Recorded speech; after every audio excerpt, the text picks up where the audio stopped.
आजको विश्व राजनीतिमा ठूलो धमाका भएको छ। अमेरिकाले भेनेजुएलाका राष्ट्रपति निकोलस मादुरोलाई पक्राउ गरेको खबरले पुरै विश्व हल्लिएको छ। Ay, no.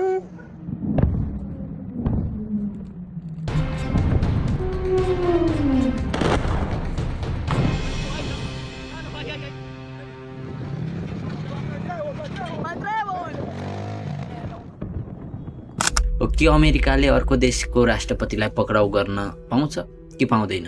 अब यसको पछाडि असली कारण के हो यो पनि बुझौँ है आज।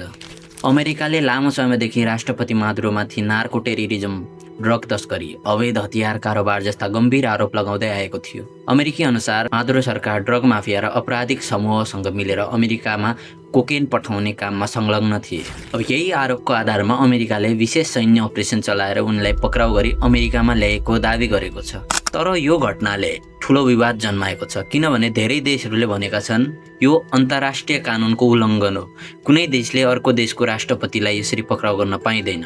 भेनेजुएलाले यसलाई अमेरिकी हस्तक्षेप र हमला पनि भनेको छ। अहिले विश्व दुई भागमा बाँडिएको छ।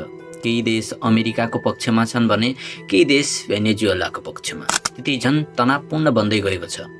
अब प्रश्न यो हो, के मादुरोलाई अमेरिकी अदालतमा सजाय हुन्छ कि यो घटना विश्वयुद्ध जस्तो ठुलो सङ्घर्षतिर जान्छ भनेर।